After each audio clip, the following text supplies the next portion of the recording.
Praise the lord. దేవునికి మహిమ కలుగును గాక, ఘనత కలుగును గాక, ప్రభావములు కలుగును గాక.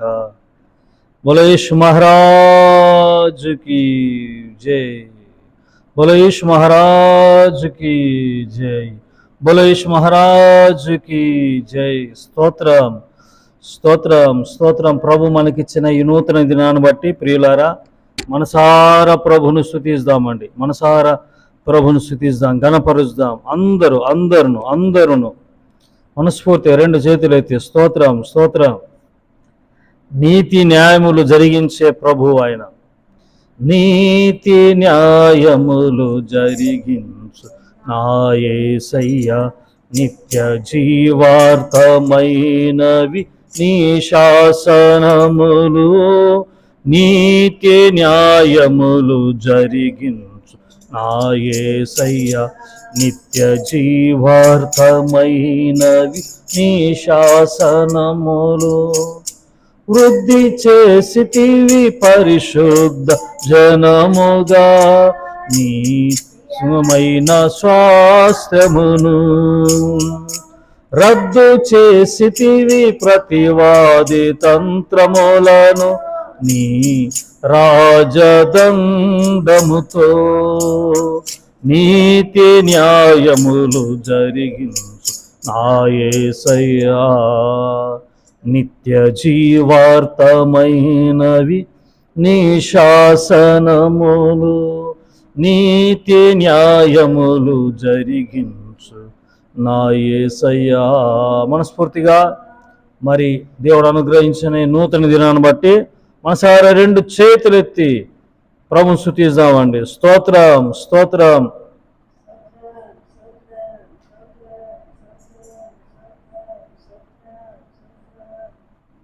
స్తోత్రం, స్తోత్రం, స్తోత్రం.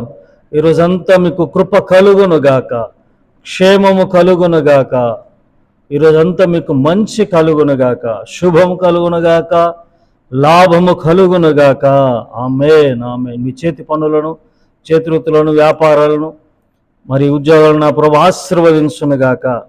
మీ ప్రయాణాలకు మంచి మరి సుఖవంతమైన క్షేమమైన ప్రయాణం నా ప్రభు మరి తోడుగా ఉండి మీకు దయచేయును గాక. అలాగే మరి చదువుకుంటున్న బిడ్డలను బట్టి మంచి కాలేజీలో మరి నా ప్రభు మీకు మీ పిల్లలకు సీట్ల విషయంలో కృప చూపును గాక. అలాగే ఈరోజు పెళ్లి రోజులో పుట్టినరోజు జరుపుకుంటున్న నా దేవుని ప్రియులందరినీ ఆశీర్వదించును గాక. అలాగే సంతానం లేకుండా ఉంటున్న వారి విషయంలో కూడా దేవుడు కృప చూపును గాక.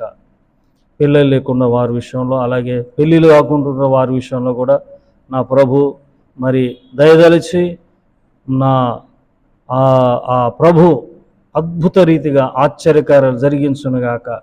మీ కన్నీటి నాట్యముగా మార్చునుగాక. నా ప్రభు ప్రార్థిస్తున్న మీలో మరి కొందరు ఓపికతో ప్రార్థిస్తున్నారు. మరి ఆ ఓపిక సహనమే మరి కాస్త ఆగండి, దేవుడు మరి మీ విషయంలో కార్యాలు చేయబోతున్నాడు. హల్లెలూయా.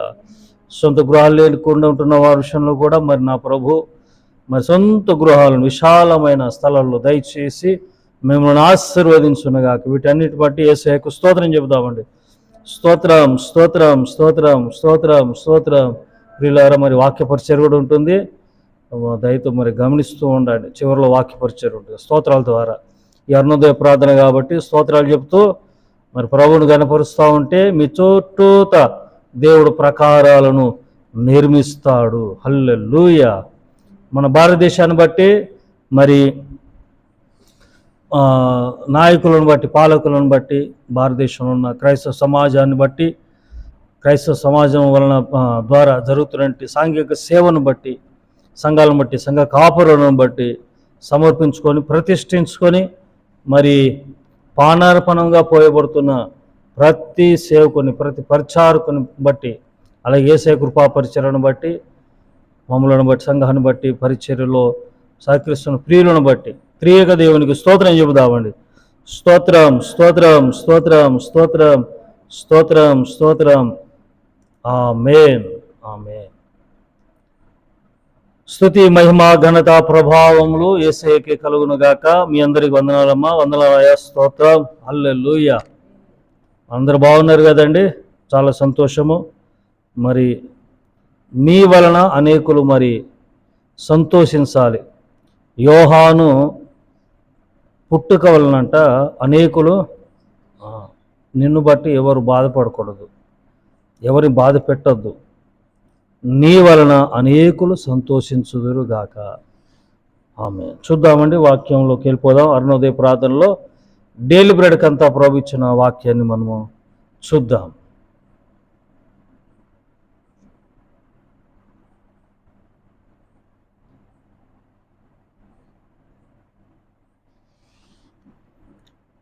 హల్లెలూయా. మీ ప్రార్థన మనవులు, మీ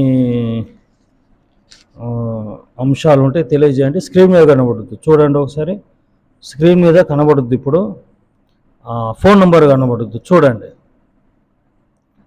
ఆ నెంబర్కి మీరు వాట్సాప్ ఉంది, ఫోన్ చేయండి. వాట్సాప్ రూపంలో కూడా తెలియజేయగలరు.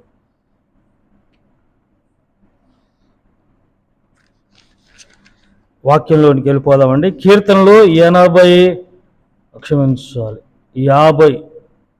కీర్తన 6వ చరణాన్ని చూద్దాం.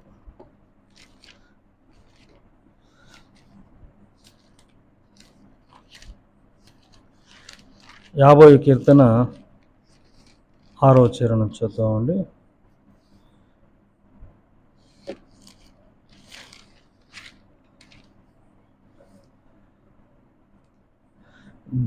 దేవుడే తానే న్యాయకర్త ఉన్నాడు. ఆకాశం ఆయన నీతిని తెలియజేస్తున్నది. దేవుడే తానే న్యాయకర్త ఉన్నాడు, ఆకాశం ఆయన నీతిని తెలియజేస్తున్నది. మరి ఇక్కడ దేవుని యొక్క ఉన్నతమైన మరి ఆయన వ్యక్తిత్వాన్ని మనం చూద్దాం. ఇప్పుడు నీకొక వ్యక్తిత్వం ఉంటుంది. వ్యక్తిత్వం ఒక్కొక్కరికి ఒక్కొక్క వ్యక్తిత్వం ఉంటుంది అన్నమాట. నాకులా ఇంకొకరు ఉండలేరు కదా. అట్లాగే దేవునికి వ్యక్తిత్వం ఉంది. ఏంటి ఆ వ్యక్తిత్వం అంటే, న్యాయకర్త ఉన్నాడు, ఆకాశము ఆయన నీతిని తెలియజేస్తున్నది. ఆకాశం కాడ పరలోకం అని రాసుకోండి. ఏంటండి? పరలోకము. దేవుడే తానే న్యాయకర్త ఉన్నాడు. నేను పొద్దున కూడా ఒక చోట నేను వాక్య పరిచర్య చేశాను చిన్నగా. మరి నాకు న్యాయం తీర్చండి. నేను మరి 17వ కీర్తనలో కదా, 17వ కీర్తన కదా, ఒకసారి చూద్దాం.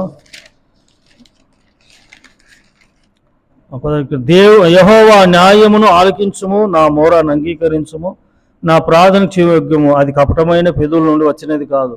అయ్యమ్మ నాకు న్యాయం తీర్చండి, నేను అబద్ధం ఆడట్లేదు అంటున్నాడు అనమాట భక్తుడైన దావీదు. మరి ఇక్కడ ఏమని రాయబడి ఉంది 50వ కీర్తనలో అంటే, ఆయనే న్యాయకర్త. దేవుడు తానే న్యాయకర్త ఉన్నాడు, ఆకాశమైన నీతిని తెలియజేయచ్చు. పరలోకంలో నీతి కనబడుతుంది. మరి భక్తుడు అంటున్నాడు, దేవుడే న్యాయకర్త, మనకు న్యాయం తీర్చేది ఆయనే కదా. భూమి మీద ఎవరు మనకు న్యాయం తీస్తా అండి కదా, ఎవరు తీర్చలేరు. మరి మనకు ఎలా న్యాయం కలుగుద్ది అంటే, దావీదు 17వ కీర్తన చదివాను కదా, అలా ప్రార్థించాలన్నమాట. నాకు న్యాయం తీర్చు ప్రభు అని ప్రార్థించాలి. ఎక్కడ చూసినా అన్యాయము, అక్రమము కనబడుతూ ఉంది. ప్రకటన 19 ఒకసారి రండి. ప్రకటన 19లోకి రండి. బైబిల్ ఎవరైనా ఒకవేళ తీసుంటే నాతో పాటు చూడండి, మీ కాడ ఉంటే 19:11 నుండి నేను చదువుతాను, శ్రద్ధ వినండి. మరియు పరలోకం తీరబడినట్టు చూచి తిని, అప్పుడు ఇదిగో తెల్లని గుర్రం ఒకటి కనబడెను. దాని మీద కూర్చుండి ఉన్నవాడు నమ్మకమైన వాడును, సత్యవంతుడును అను నామము గలవాడు. తెల్లని గుర్రం మీద మరి ఒక పేరు ఇవ్వబడింది. ఒక వ్యక్తి ఉన్నాడు. ఏంటి ఆ పేరు? సత్యవంతుడు, నమ్మకమైన వాడు, సత్యవంతుడు. మరి ఆయన దేని బట్టి న్యాయం తీరుస్తాడంటే, నీతిని బట్టి విమర్శలను చేయొచ్చు, యుద్ధము జరిగించుతూ ఉన్నాడు. నీ పక్షమును యుద్ధం జరిగిస్తాడు. అన్యాయం జరుగుతుందా? ప్రార్థించు, ప్రార్థించు. కొందరు అనవసరంగా మనల్ని ఇబ్బంది పెడుతూనే ఉంటారు, అన్యాయం చేస్తూనే ఉంటారు. ప్రార్థన చేస్తూ ఉండండి. ప్రార్థనలు ఎత్తిపట్టని ప్రభు, నాకు అన్యాయం జరుగుతుందని దేవుడే యుద్ధం చేస్తా నీ పక్షాన ఉండి. హల్లెలూయా. ఆయన నేత్రాలు ఎలా ఉన్నట్ట, అగ్ని జ్వాలల వంటివి అంట. ఆయన శిరస్సు మీద అనేక కిరీటములు ఉండెను. వ్రాయబడిన ఒక నామం ఆయనకు కలదు, అది ఆయనకి కానీ మరి ఎవరికి తెలియదు. హల్లెలూయా. ఆయన ఎలా వస్తున్నాడండి? ఓంకరిస్తూ వస్తున్నాడు. నీకు న్యాయం తీర్చడానికి తెల్ల గుర్రం ఎక్కి వస్తున్నాడు. ఆయన సత్యవంతుడు, నీతిపరుడు. మరి అన్యాయం జరుగుతుంది కదా, మన విషయంలో అన్యాయం జరుగుతూ ఉంది. ప్రార్థించండి. ఆయన తెల్లటి గుర్రం ఎక్కి వస్తున్నాడు. మీకు వ్యతిరేకంగా ఉన్న ప్రతి ఒక్కరిని మరి మట్టుబెట్టి తొక్కటానికైనా వస్తున్నాడు, తొక్కేస్తాడు. సామాన్యంగా ఉండదు. ఆయన మాత్రము మరి మధ్యలో దూరాడంటే మామూలుగా ఉండదు. మన వ్యతిరేకులకు ప్రార్థించండి, మీకు న్యాయమే కలుగుద్ది. న్యాయమే, దేవుడే న్యాయము అతి త్వరలో తీరుస్తాడు. హల్లెలూయా.